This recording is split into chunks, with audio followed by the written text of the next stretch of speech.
Throughout life, we encounter countless moments. Moments of joy, moments of anger, and moments when our hearts get hurt. Emotional wounds always arrive without warning, leaving us no time to prepare. Sometimes they come crashing in through overwhelming events. But the things that truly hurt us most are often the smallest things. A careless word from a friend, a moment of indifference from a partner who was just too busy. A cold expression from someone whose warmth you expected. Isn't it strange? On the surface, it looks like a small pebble tossed into the ocean. Yet that tiny ripple shakes the very depths of our hearts. Wounds are invisible. And yet, paradoxically, they become some of the most lasting emotions of our lives. Our hearts may appear soft and gentle, but they absorb these shocks deeply and hold on to them for a very long time. How is your heart doing right now? Are you quietly carrying an invisible wound inside you? Today, I want to take a closer look at that invisible place, the changes happening within us. The instinct to blame yourself. When we are hurt, our first instinct is almost always to blame ourselves. Am I just being too sensitive? Was I expecting too much? Did I give too much of myself? We swallow the tears rising in our throats and put ourselves on trial.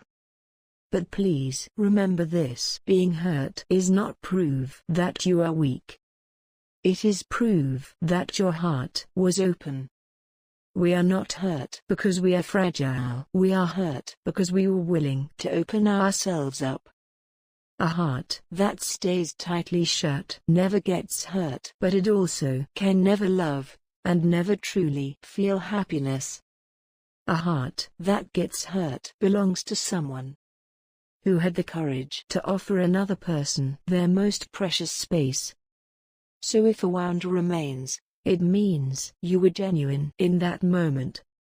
It means you are a warm person who knows how to love. And it is the surest sign that your heart is still alive and healthy. Don't blame yourself. You did nothing wrong. You were simply sincere. Why small things shake us so deeply? Our hearts are shaken greatly by the smallest things. When a pebble is dropped into water, the surface ripple looks small, but the vibration travels all the way to the bottom. A remark that seems trivial to others may have struck a question you've carried for years. An action that appeared thoughtless may have stirred an anxiety that has been building for a long time. Wounds are not caused only by the event in that moment. They are the result of your entire past and all your emotions shaking together, right then and there.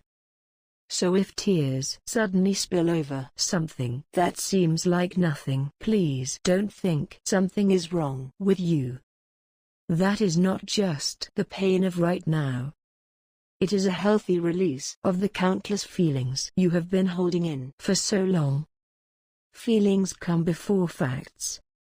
Sometimes wounds begin not from facts, but from feelings. When we are in pain, we don't analyze situations logically. We feel first. That tone felt cold. That behavior felt like they didn't value me. The real source of a wound is not the other person's action itself, but how that action felt to you. That feeling is not logic. It is the language of emotion shaped by your life, your memories, and the way your heart has learned to live. So when someone says, "Why are you hurt by something so small?" Don't let it shake you. Your feeling is valid. Your heart is right. The silence of a wounded heart. A wounded heart suffers quietly. Wounds grow larger in silence than when put into words. That really hurt me. In that moment, I felt so small. These truths don't come out on the surface. They press themselves deep inside. When people are truly hurting, they choose silence over words. Inside that silence live emotions too complex, too layered to explain.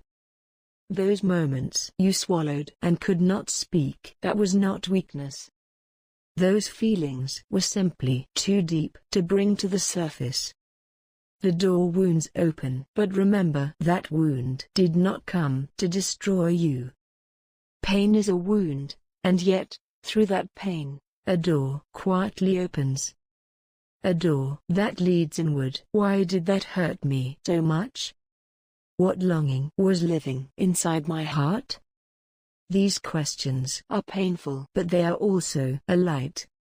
A soft, quiet light that begins to illuminate who you are within.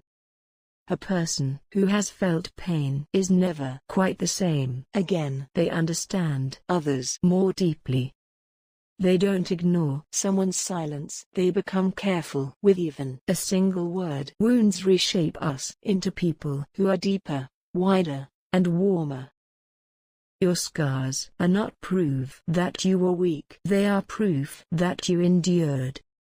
Wounds change direction. Time changes the direction of pain. At first, it feels like a sharp blade. Then, it settles as a heavy ache in the chest, and slowly, it becomes a quiet memory. The wound may not disappear, but over time, it transforms. It becomes wisdom, and one day, it becomes the eye that helps you see more clearly who to trust, and where to stand. Become your own ally. So what should you do when your heart hurts? Become your own ally before the world reaches you again. Reach for yourself first. Hold your own heart. And say, that really hurt, didn't it? Yes, that must have been hard. You did nothing wrong. The heart has a quiet strength to heal. Through the words you give yourself, you are still shining. Pain may pause you, but it does not end you. Healing takes time. Do not rush yourself. That wound will become a boundary that protects you. It will teach you who to keep, and who to release. And more than anything, it will lead you back to yourself.